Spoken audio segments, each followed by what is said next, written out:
Are you ready?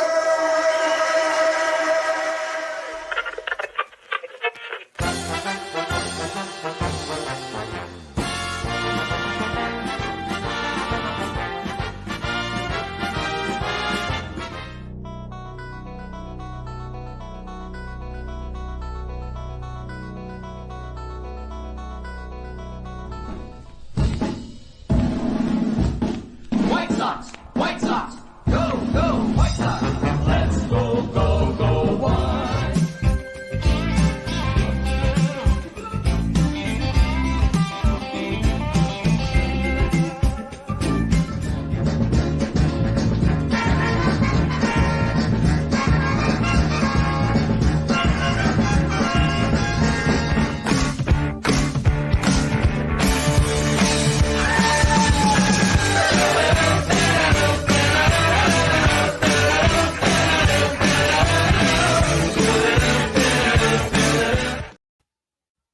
Hello, Chicago. It's a Code Red Wednesday in the Windy City as the Bears are in full-out crisis mode. The Cubs are fighting for their playoff lives, and the Blackhawks are preparing for the exciting new dawn of the Connor Bedard era. These are indeed stressful times for Chicago sports fans, but again, my friends, have no fear, for your monsters are here and have your back. With Chicago's fastest growing sports podcast, you are dialed in to Chicago Sports Podcast, Monsters of the Madhouse. I'm Clint Campbell, along with Matt Cooper, the great American DJ, and great gas for the great American steelworker by day, MVP sports podcaster by night. Fellas, how we doing, guys? Man, we're doing good. I mean, the Bears are 2-0. They're going into Kansas City this weekend. They're going to be undefeated, and everything's going to be great, right? Exactly. Whatever universe that you are living in, let's stay there, Coop. Wait, which state am I in? I can't remember. Oh my goodness, my friend. We'd all have to get pretty liquored up, I think, to get to that state. But obviously, as we know, that's not the reality we're living in yet. But guys, there's good news because tonight we have our man in the know. You know, they say it's always darkest before the dawn, and Bears fans desperately want to know when the dawn is coming. We're talking about the dawn of a Bears win because it's been about 330 days almost since our last victory. Lucky for us, we have the Professor Emeritus of all things Chicago Bears with us tonight, fellas, to calm the storm. He's the outstanding award-winning editor-in-chief of Windy City Gridiron and our forever calm Bears man in the know. Friends, please welcome back to the Madhouse, our good friend, the one, the only, the incomparable Lester Wiltfong. Lester, how you doing? Doing good, gentlemen. How you guys doing? Good, man. Good to see you. Yeah, Lester, I'm thinking your day was just maybe a little bit busy. Man, you know, I have a real job I have to do on the side, like a real thing. But man, today was ridiculous. There was stuff popping up all day, rumors going all over the place. So yeah, today was a wild one, you know, on that side of things for me. So it's you know, that's why we do what we do, though. It's interesting to get that news out there. Absolutely. And you know, we have an action-packed lineup of questions for you, but let's start, if we could, Lester, with the news of the day. The stunning resignation of Bears defensive coordinator Alan Williams this morning. Alan telling the media in a statement that he's focusing on his health and his family right now. Can you give us kind of a little background? Was this just kind of a decision that the Bears allowed Alan to kind of make 100% on his own? I mean, he's been gone since last week. He was away on personal reasons. I'm not sure how much was going on there at House Hall this morning. I know that, you know, that when Coach Flus first met the media at his press conference today, he didn't really address it. And then all of a sudden, some stuff kind of popped up on social media. It's almost like the Bears are kind of forced to address it when they did. So, you know, you guys know what happened then. Then, of course, the resignation came out. Adam Schefter or Rapp, one of those guys, had the news. It broke, and you know, I mean, we still don't know exactly what's going on, but for now, you know, we saw his press conference, we saw his press release, we saw the Bears press release. So right now, it's all speculation. You know, there's a lot of stuff that came out today, so I want to really dive into the release of Nathan Peter. No, I'm just kidding. So we were kind of talking about this before, because listen, when you're on the offensive line and you're causing a lot of penalties for the first couple of games of the year, that's a bit of a problem. But at the same time, I think Braxton Jones has actually done pretty well the first couple. The stuff that I've watched, because I went back and looked at it, the way he's played in some of the game film from last weekend, I think he's definitely held his own outside of those penalties. I know you got to add that onto it. So you can't just say this is a complete player. But what is the loss? Because that surprised me. I saw that pop up on Bleacher Report today, and I'm like, wait a minute, I got to read that again. I didn't see or hear anything about that. What's that going to mean here for this team, and where do they go from here? Because I think that can potentially be that can be a hard one to overcome. You know, I'm like you. I thought Braxton Jones had a nice year as far as the blocking, what he's done in the pass game and the run game. Penalties are a problem. I know there was a lot talked about how he had 4 penalties that first game, and it's true. Technically, one of those penalties they called on the entire O-line. That's the one where they all jumped early. Jones, for some reason, he's the guy that actually has the official stat of that penalty. So, you know, he had 4 that first game. I think he had 2 this last game. But you're right. As a blocker, he's improved. He's done a little bit better against the bull rush this year. That's a tough loss. I mean, he was your most consistent lineman now for, you know, all of his rookie year, all through preseason, through the first 2 weeks. Again, injuries or the penalties are a problem, but now it looks like Larry Borum will probably be the first man up. I know Coach Flus talked about possibly Jatiri Carter. He played left tackle at Southern. He has not played left tackle in the NFL. He has been exclusively a guard, from what I understand. But the fact that Coach Flus mentioned him, I feel we should say something here. And then he also mentioned Darnell Wright, who I think that would be idiotic to take your prized rookie right tackle and make him flip sides, even though he did it in college a little bit. That's not the way to go. This is the team that Ryan Post put together. Larry Borum is a swing that they have. So let's give Larry Borum the first shot out there at left tackle. Hey, Lester, those are obviously 2 big stories coming up today. But Justin Fields at this press conference he had this afternoon, I think that's big. I'd like to hear your take on some of the things you said there. Yeah, you know, he kind of said some stuff, and then the media ran with it. I mean, they ran with some of those stories, and, you know, some of the stuff was taken out of context. You know how it is on Twitter. You know, you share a quote or you share a clip. You don't hear the full press conference. So Justin Fields felt the need to go back and readdress what he said. So he actually went back in the locker room. He had a chance to talk to the media there. It was funny because it was, from what I understand, there was a crowd around him, but all the defensive players in the locker room, the news was just now breaking about Alan Williams resigning. So it was a weird situation in the locker room from the guys I've spoke with today. But yeah, but he addressed that. He said that, you know, he didn't mean to throw anyone under the bus. That's not what he meant for his comments to come out. He takes full responsibility. It's on him. It's not on his coaches. It's not on his teammates. It's on him making the correct plays. And he has that mentality, and he showed it, where when he's had adversity during his short time in Chicago, he's met at that next week. So I'm expecting him to come out and have a nice game on Sunday. It's like a Chiefs. It's going to be tough, but I think he's going to play better. You know, it's the $200 million question, Lester. All of Chicagoland is asking, why has Justin Fields seemingly regressed in this critical 3rd year of his career, and why does he seem frozen in time and unsure of what to do with the ball? Why is he taking sacks with 3, 4, and 5 second pass windows and throwing pick sixes in the 4th quarter? From your perspective, is it just is there just what's wrong with Justin right now? I guess is a plain out question. He said it. It's him. I mean, he's put it on himself. But, you know, to be fair, you look at the offense running by Luke Getsy. Last week against the Bucs, he had 2 rollouts. All the other pass plays that were called were straight dropbacks. Now, look, in college at Ohio State, he wasn't a rollout guy. He wasn't a bootleg guy. He was a dropback guy, but that's a different game. That was a very talented Buckeye team. You know, he could do that. He could thrive in that system, in that scheme. It's a different game. It's the NFL. He was great last year on the move. The passing numbers weren't there, but he was efficient as a passer. So that was there. For some reason, Luke Getsy wants to change things up, and he wants to reinvent the wheel, which makes no sense to me. So, again, Luke Getsy's taking a lot of heat in the media. He's been called out by several former quarterbacks that now do stuff on whether it's YouTube, with Tim Jenkins, JT O'Sullivan, Dan Orlovsky on ESPN. You know, a lot of former quarterbacks are coming out and really calling Luke Getsy's game plan into question. I mean, the 3 screen passes on the goal line. First off, why are you running a screen pass there in that situation anyway? Then you do it 3 times in a row. Oh my God. It was just some of the stuff he's doing makes no sense. The the patterns where you have two guys next to each other. Some of that could be player error, but it's happening a lot. So it's like, what kind of schemes he trying to run? Let's get back to Justin Fields, what he did last year. More bootlegs, more sprint outs.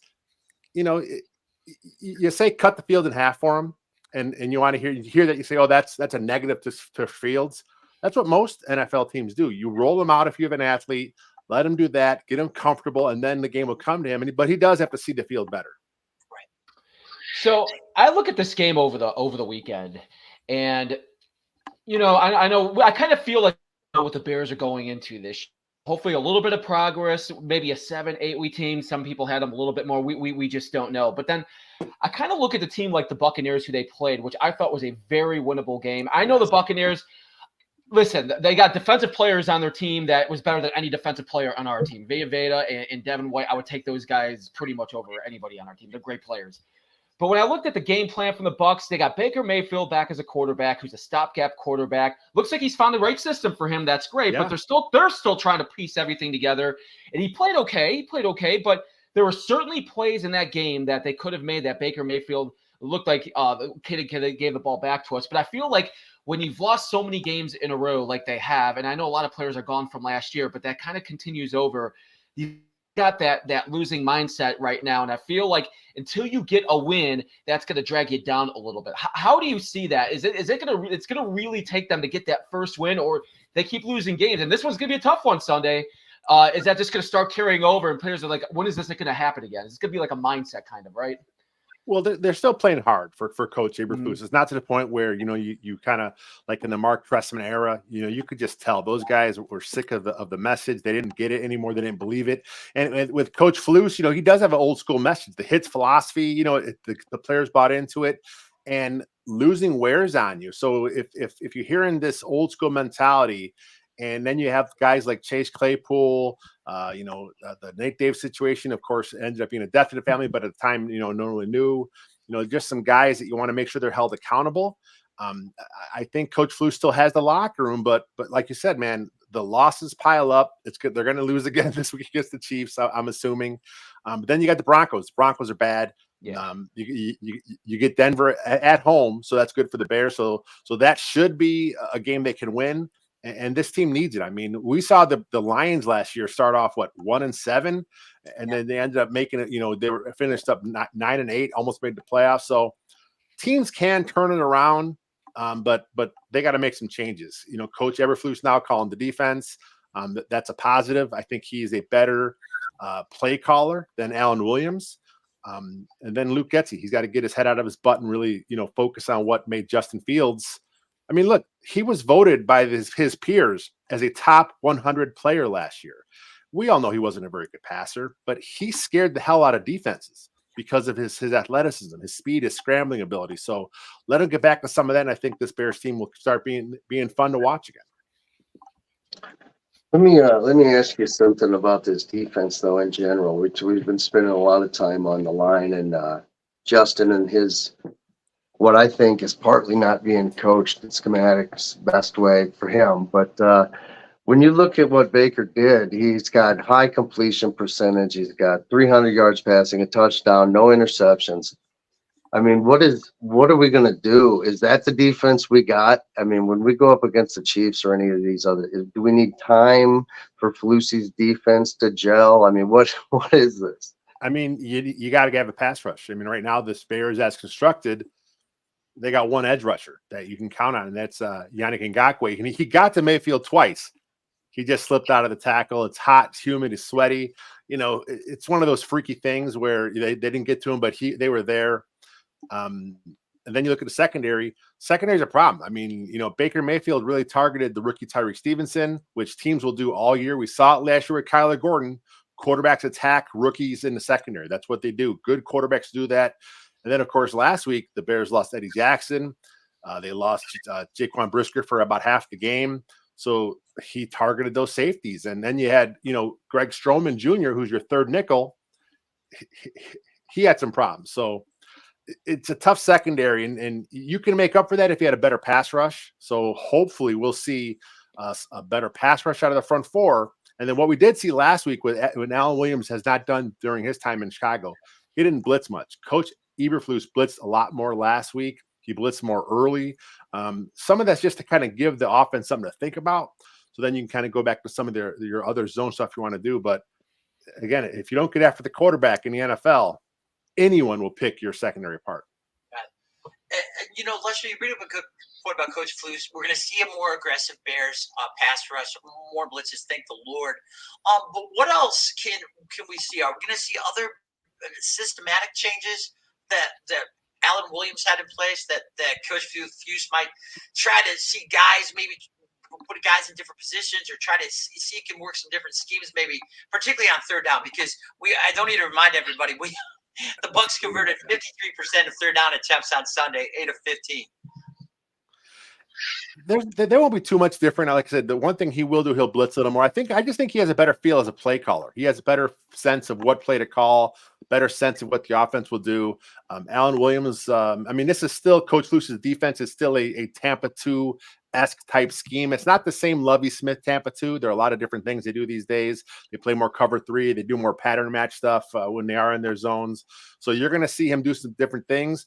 But I just think it's more of a feel. I think he just during his time with the Colts as their coordinator, he just had a good feel for the game. And you know, I thought Alan Williams could do that because he had been with Coach Flus for so long. I thought he would kind of pick up on some of that, but he just didn't look that good. He didn't look dialed into what his talents on his team were. And you know, part of that is Coach Flus realizes, we know what, I have to blitz a little more. You may see some more twists out of his D line, you know, something to make the offensive line uncomfortable because you got to get the quarterback off a spot. And like you guys said, you know, Baker Mayfield, he's fine, but he's a journeyman. I mean, he's a guy that's bounced around and he has a nice career, but 300 some odd yards against the Bears, 53%, you know, on third downs, that's not acceptable. So I'm looking ahead here at the game this week. We were just talking about this earlier today, and I mean, it's going to be very, very tough. Even though there's certain things that I think the Chiefs are going to end up starting to get right here with some of their players back. So we talk so much about the Chiefs, about Andy Reid, Patrick Mahomes, rightfully so. You're looking at a Hall of Fame quarterback coming in and a Hall of Fame coach. But I think the thing we kind of overlook sometimes is their defensive coordinator, Steve Spagnuolo. I think he's one of the best in the league. Yeah. And I think he puts players in the right position. He confuses offenses. I watch games that Steve said he's putting linebackers in different spots, and I don't see many defensive coordinators do it. I'm just so impressed by him. So what is the Bears offense going to have to do this Sunday? Because you know they're going to be trying to throw things at Justin to confuse him. They're going to have to roll him out a little bit more, and he's going to have to release the ball a little bit quicker. When you look at it that way, Lester, what do you think? Yeah, they're going to have to. They got to get him on the move. I mean, they cannot just drop him back 40 times and just hope for the best. Like you said, that's a good defense over there. They have a lot of good players. I mean, Chris Jones is back now at defensive tackle, probably one of the best interior pass rushers in the game. So he's going to get up and get in Justin Fields' face. So don't let him sit in the pocket. Get him out. Get him on the move. They have some good edge rushers. The rookie Karlaftis, I'm sure I butchered his name, but he's had a pretty good start to the season here. So and then they have a really good secondary. So you know, one thing that he does, he disguises coverages quite a bit. So we'll see how much they play man. I know they're mostly a zone-based team, but if Justin Fields catches him in man, you got to make him pay. DJ Moore, he is who he is. He is the legit number one. Chase Claypool had a nice bounce back week last week. He's got the size over their DBs.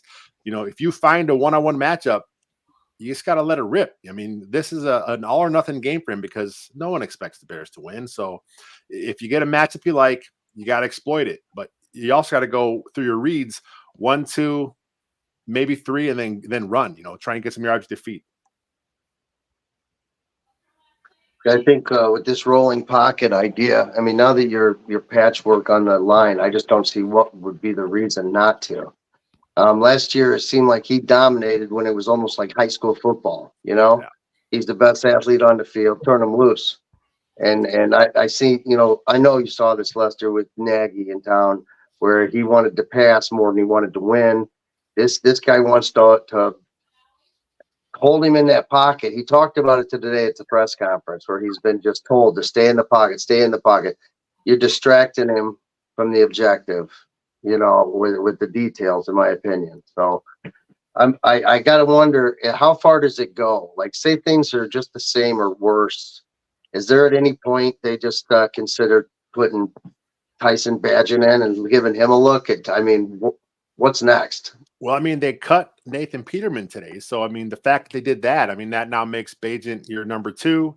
You know, the first 2 weeks, he was technically the emergency quarterback. So he was dressed, but he wasn't allowed to play unless it was injuries. But now he's the number two. I mean, if things go bad, you know, if it just go, I would be surprised to see it happen this early in the season. But you never know. I mean, this regime is, you know, as much as you hate to say it, they're not tied to Justin Fields. You know, this is not Ryan Poles' draft pick. You know, he believes in him. I mean, he showed that based on the moves he did, you know, last year going on and getting Chase Claypool for him, which hasn't worked out. But he believed in him to go get him a receiver. He added to the O-line. He added DJ Moore. So he believes in him. But ultimately, if he does have to make a change, he'll do it. I mean, I think the Tyson Bagent story is great. He looked awesome in preseason. He's just a fun story. A really likable kid. But he's still an undrafted free agent. He's going to get a chance at some point. The numbers show that because Justin Fields has been hurt every year, a couple of games. So if he has to play, maybe it is one of those Wally Pipp stories where he takes a job and never gives it back. And then you got to think about they got the 2 number ones next year.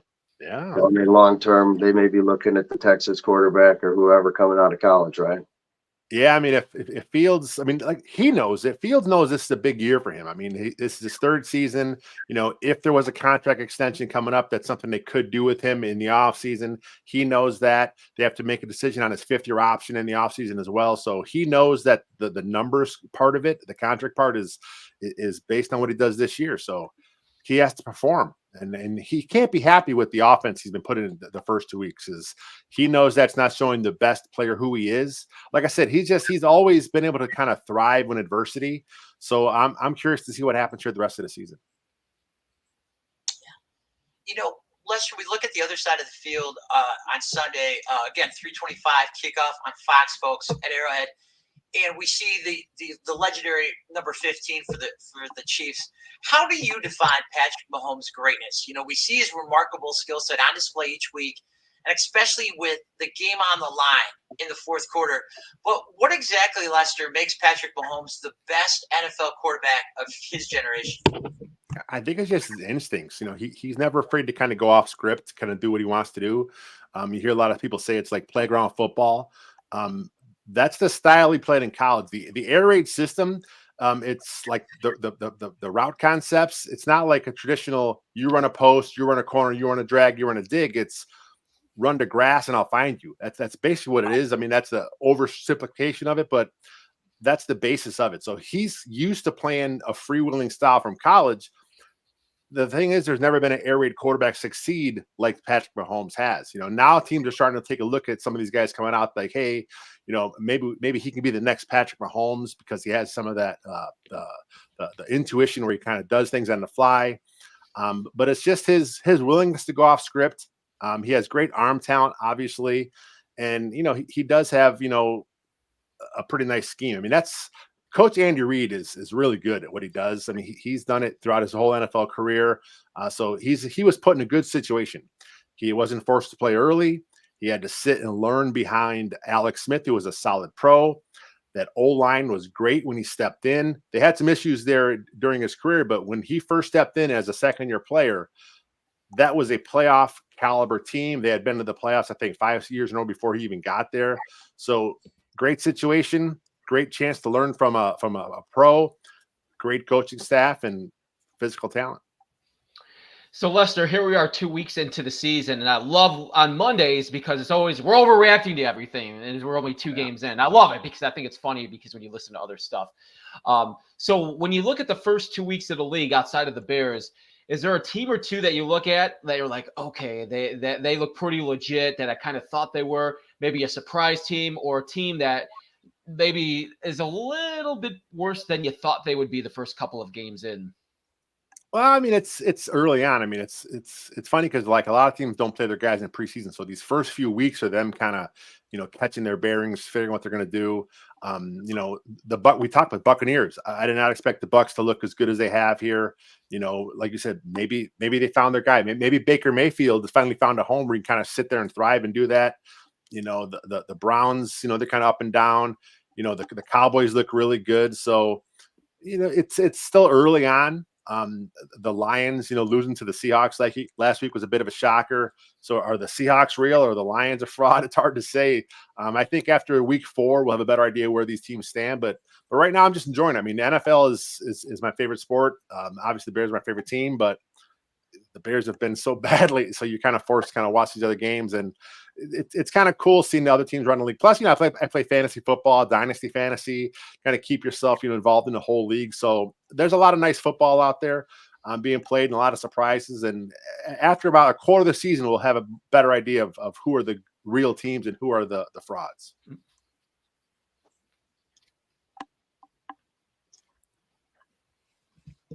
I tell you what, Lester, we know it's no fun for you covering the Bears during these tough times like these, but you do it masterfully. And, I've been there on bad teams where, it's hard to really kind of, keep that fine line. You got to be honest with your readers, but at the same time, you want to hold on to that optimism. For you, how do you walk that line? Why being objective, telling your audience the straight truth as you always do, but while acknowledging what's going on and also factoring in the passionate frustration of Bears fans, which if it's not at an all-time level right now, at an all-time high, it's pretty close, I think. Yeah, I was just talking to my podcast partner today, and he's like, do you realize we haven't talked about a Bears win in like almost a full year?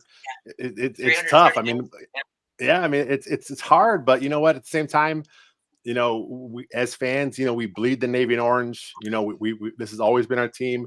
For me, I'm older, so like when I was younger, I had the '80 Bears, so it's like at least I saw some greatness for a while. I don't know how some of the younger fans can do it because they've never really had a true winner. But hey, that's who we're born into. That's the team we chose. Win, lose, or draw, I'm there cheering for my team on Sundays.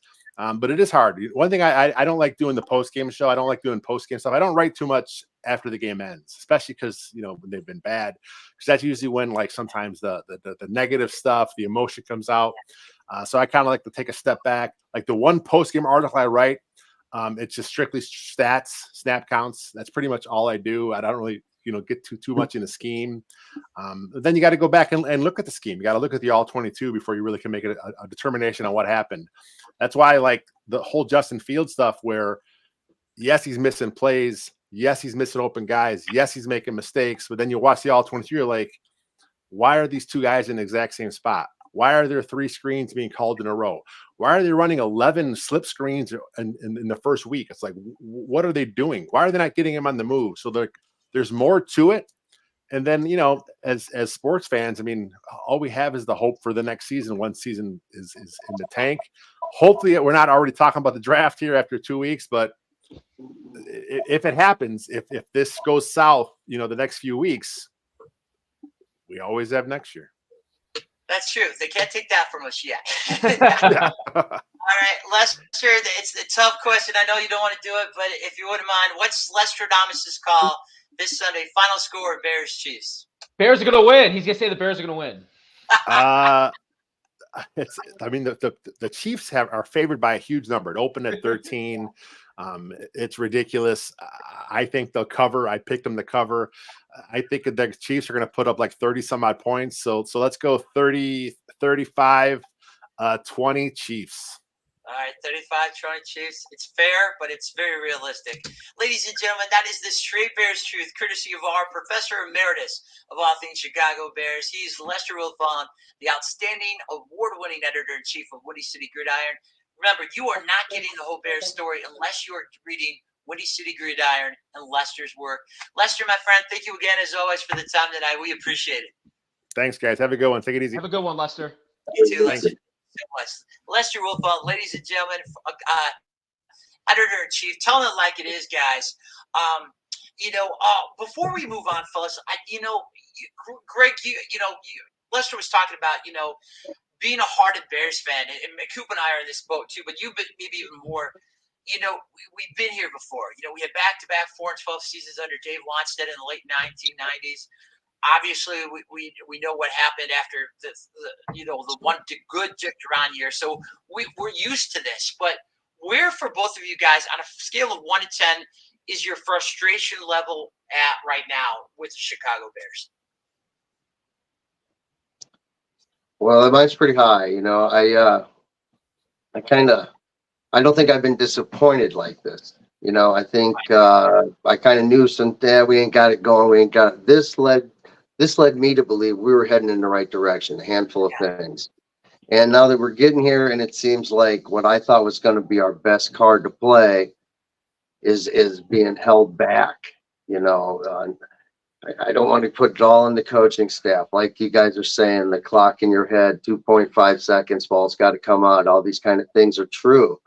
But there seems to be so much more you could possibly be doing with this kid than asking him to do a 3-step drop, asking him to do things that are not his strong suit.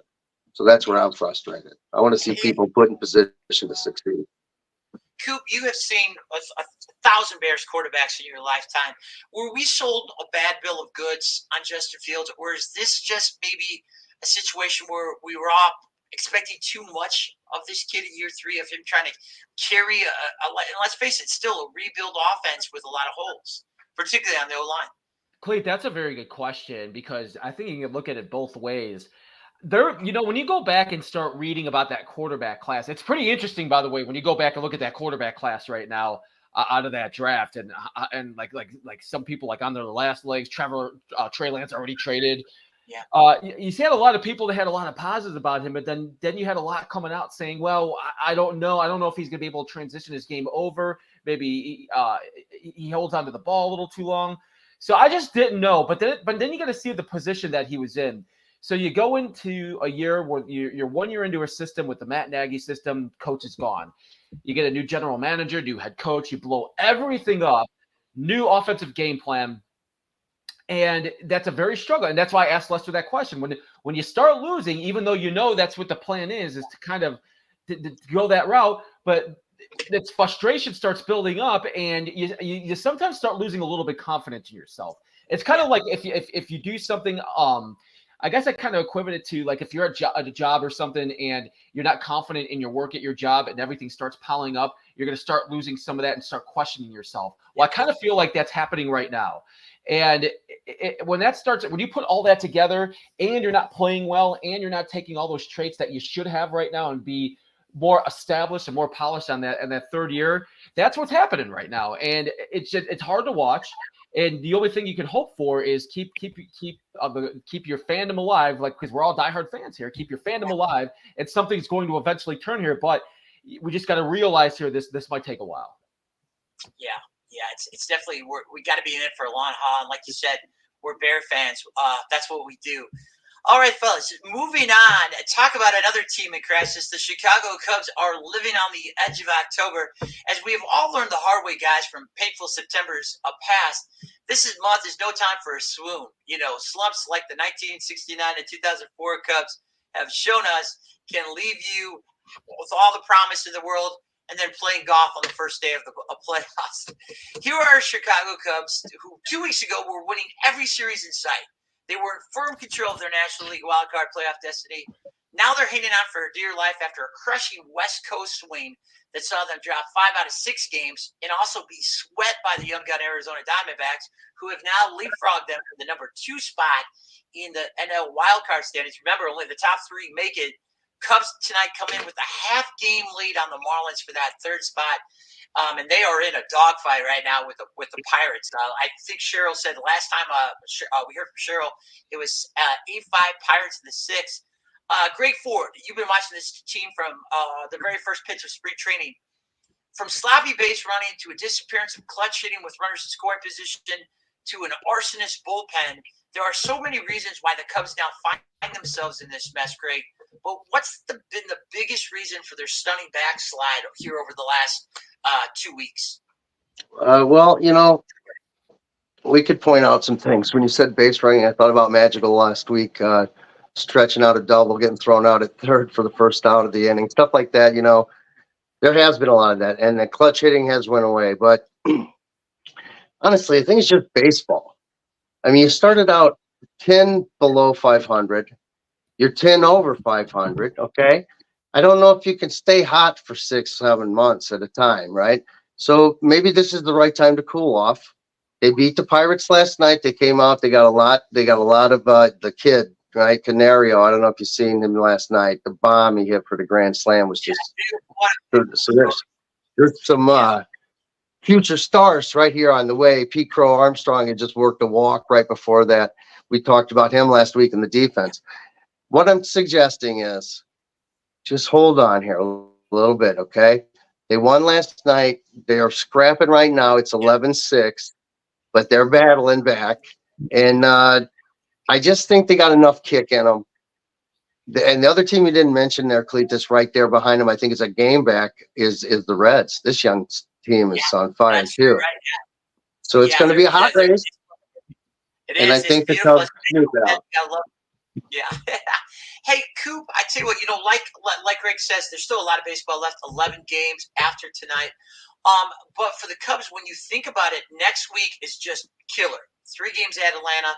You close the season with 3 at the soon-to-be National League Central Division champion Milwaukee Brewers. Which player on this Cubs team do you think can save this Cubs Nation's hopes for a Blue October, man? I think you can go a couple of ways. I think you can go. Cody Bellinger, which is he's had an awesome year. I'm going to say Ian Happ. I've liked the way Ian Happ has played this year. As a matter of fact, I was just watching a highlight popped up on my phone of a grand slam that he hit in today's game. It's the game that he's playing right now, and I feel like with Ian Happ, a guy that's been there now for what 4 or 5 years. Yeah, since 2017. Yeah, he's been there for a long period of time. He's that one Cub player that you could kind of rely on.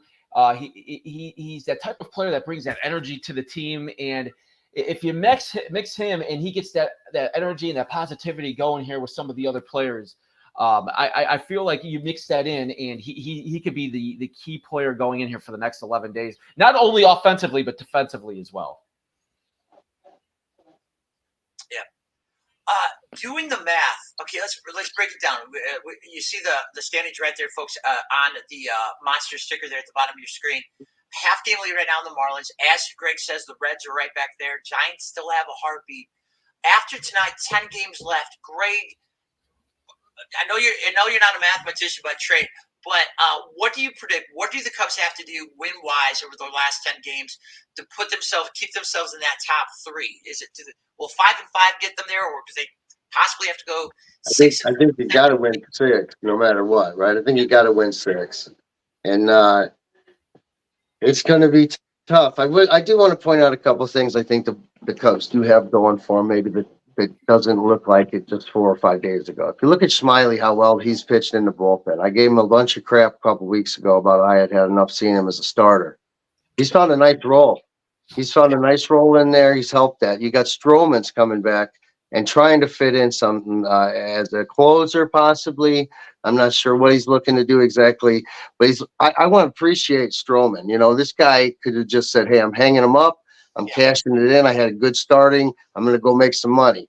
He's a team guy, and I hope the Cubs reinvest in him and get him back for next year. Well, when you look at those two kind of guys moving to the bullpen, I hope Alizé comes back soon. And I think I don't know. Here they are scoring a couple more runs, guys. They got no quit in them, and I'm loving me some Cubs down the stretch here. So, what do you think, Matt? You know what's funny? Guys? I was just looking at I was just looking at the standings at the bottom here because it's pretty close. I mean, the Brewers are going to win the division. That's a good Brewers team. They just do it every year at this time of the year. They just click, and they can be a dangerous team going into the playoffs. If you would have thought at the end of this season for the baseball season, you look at the wild card standings. Okay, the Phillies, no shock whatsoever. The Diamondbacks, the Cubs, and the Marlins fighting for a playoff spot right now. Like, did you ever think you would think of those 3 teams? And they're pretty remarkable because they all 3 have, like, crazy stories with them. Like, the Cubs story alone this year has been great. Look at the Diamondbacks. They make a trade for Tommy Pham here a couple of weeks ago that pretty much, like, nobody was even – that was an afterthought at the trade deadline. And he's been fantastic for them. And then the Marlins have a young team too that is trying to make that push. So I think it's cool that we got those 3 teams right now that are battling for a playoff spot, because I think it's good for baseball that it's not just, it's going to be the Mets now. It's going to be like one of these teams that we normally would expect. Arizona, what a story, guys. And that they have 4 guys in that lineup that are 23 and younger. And like you said, the way that they've played since September 1st, we all know how they've cleaned our clocks, winning 6 or 7 from us. Yeah, terrific. And, you've talked about it before, Coop, on the show. Baltimore. Baltimore is a team that if they invest in these guys, I think they should be a major player for the next 5 years, as good, as loaded as they are. So it's great to see the young blood in there. And what a story for the Marlins, too. I mean, a team that – literally, they're the National League version of the Rays, and they gotta win with a shoestring budget, and they're right there. All right, guys. Now let's talk about new hope. Let's talk about hope. Tonight's all a bit about trying to find hope through the clouds and the darkness. No need to look hard here. A new dawn is coming to Madison Avenue, ladies and gentlemen, and that is the Connor Bedard era. Holy cow! Does this kid look ready to take on the Mount Everest task of bringing the Blackhawks back to elite status, guys? He opened up his prep for his rookie NHL season with a hat trick against the St. Louis Blues in the Tom Kerber's Prospect Showcase. Now, Coop and Greg, obviously this kid's future is brighter than the sun, but what should be the realistic expectations for the Hawks' Canadian kid wonder in his debut NHL season? I think the expectations are high. Like you see this kid play. Now listen, this is against a rookie squad too with the St. Louis Blues, but you look at this kid play just already. You're blown away about his speed and his quickness and his skill set. Like, it is unbelievable. And I was texting a buddy of mine, huge hockey fan, and he played hockey too. And I'm like, all right, dude, and I'm a hockey fan too, but he knows a lot more than I do. I'm like, you tell me, what does this look like to you? Would you compare this to, like, going into a rookie season? He said Sidney Crosby, which I think that's a very good comparison. Sidney Crosby is a great player. There was a great player at his time, and he goes Sidney Crosby, but yet maybe even better. So that's why I'm excited for this. I'm excited to see how this plays out. The Blackhawks, I still think, are going to be about a year or 2 away. I don't know if they're going to have a successful season. I still think they need a lot more. But just to watch this kid play and progress, I think it's going to be awesome. Yeah, great take, Coop. Greg, what do you think? Does he have to be Sidney Crosby right away, or what should we realistically expect from I was just thinking, can anybody remember exactly what Sid Kid put up goals-wise for his rookie year? Something 70 goals or something crazy. It was wild. Anyways, what I would like to focus more on Mr. Bedard is, Coop, you named all the things he can do, passing, shooting. He's phenomenal. What I notice about the kid when he talks is a leader. Okay, if they want to call it intangibles in sports, that's fine. What I notice is when something goes bad, he takes the heat. When something goes good, he points 5 different directions, saying the coach, my player, my teammates, and the practice. And I mean, it's just it's refreshing. It truly is to see a kid come in like this with all the hype and all the money and all. He's awesome talent, and yet he's down to earth, and he's doing all those little things, and that's what really struck me about him. Yeah, he's something. You know what struck me? I read a story this week, guys, where his mom, I think it was in the Tribune, told the Tribune that he's never had fast food a day in his life. 18 years old. Talk about his discipline, obviously, like on and off the ice. Yeah, yeah, just like hey, Greg, to answer your question, Sidney Crosby had 39 goals, 63 assists, and a plus-minus of -1 in 81 games during his rookie year of 2005-06. All right, guys, monster weekend of top 25 matchups in college football this weekend. Obviously, the big one is right here, Notre Dame. You see them undefeated. They've got a monster showdown with Ohio State. That game is going to be 6:30 Saturday night on NBC. Ohio State, a 3.5-point favorite. Greg, you are in the heart of Irish country. What's your take on this game? Is this the year now that where Marcus Freeman, does he have the team that can get Notre Dame back in the national championship picture again? I don't see why not, right? I mean, the Irish are always lined up. They play probably three really tough games this year. This is one of them. Ohio State, they'll have time to prepare, and I'll be pulling for Ohio State, to be honest with you. But Notre Dame is always a threat, and they've got the push from the media. They've got their own channel, right? So I don't think there's any issues with getting Notre Dame's name out there and getting votes. Greg, Coop, how do you see that one playing out? You know, I'm excited for this game because Ohio State has a great defense. I think they're top 5 right now in the college nation, and Notre Dame has a very good offensive line. So I'm excited to see that matchup alone. I don't know where about the offense for Ohio State. They looked a little bit better last week, but I think just that's going to be it's going to be a tough game. I think it's going to be a hard fought game. And I think that matchup alone, when you got those players in the trenches like that with that defense and offensive line, is going to be fun to watch. Yeah, absolutely. Yeah, without question. 6:30 NBC Saturday night. All right, gentlemen, here comes the moment of truth. I know it's the question you don't want to ask, but every week you're almost right on the money. What's your final score for Bears Chiefs this Sunday? The Bears are going to win 3-0. Well, what I'm looking at, is that what it is? 3-0. I don't know about that, Joe. What I'm looking at is 34-10 Chiefs. Okay. That sounds yeah, fair. I think from what I watched last week, like I said, because I had both games on like simultaneously because I wanted to see what we were watching for next week. It looked like Travis Kelce. I looked like the players that came back for the Chiefs looked like they were trying to get in form, and I think another week with Travis Kelce in that offense. Now, I will say I am not impressed by the Chiefs wide receivers. I think they've struggled. They have struggled to me a little bit here the first couple of games. I don't know what it is, if they're the route running or they. I mean, Tony had a horrible first game. So I think that would be the only thing I could take a look at and say maybe that continues. But then at the same time, I mean, Lester talked about it earlier about Stevenson, the rookie, how Evans picked on him. And you got a smart coach like Andy Reid. He's going to go right after that secondary, especially if you don't have a pass rush. So I'll go 28-17. Okay, that kind of sounds fair too. I say if Patrick Mahomes is in this game, we don't have any chance of holding them under 30 in my book. I will go 38-13 and pray to God that I'm wrong. Me too. Chiefs out the way, folks. So hope they hear that, and I hope that fires up Alice Hall. Hey guys, I tell you what, we are here because of the greatest sponsors in the podcast game. Let me tell you, they don't get any better than our team. And we want you to check them out. Please give them your business.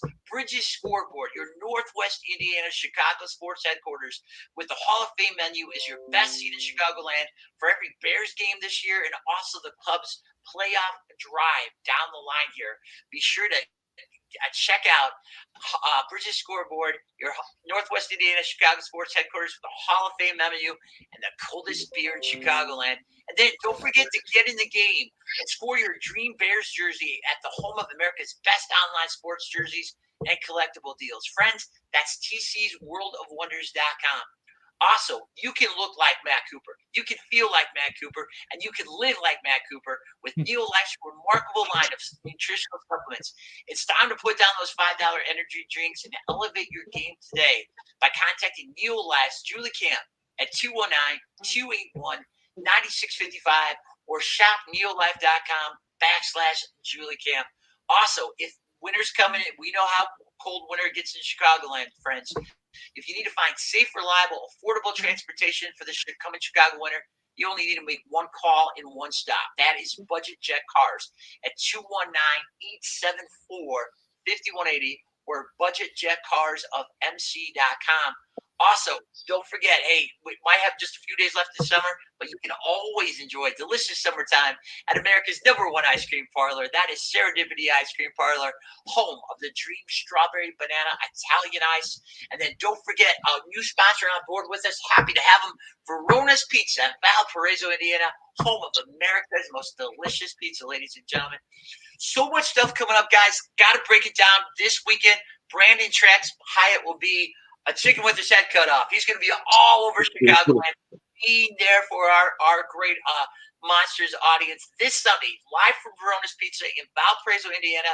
It's going to be Trax and Misty, the marvelous Miss Mongo, Misty McMichael, is going to take us through her husband Steve Steve's exhilarating and long and winding road to the doorstep of the NFL Hall of Fame, and also talk about the wildly successful Team Mago benefit that Chicago Sports Podcast and Bridges Scoreboard recently put on for Mago. So check that out.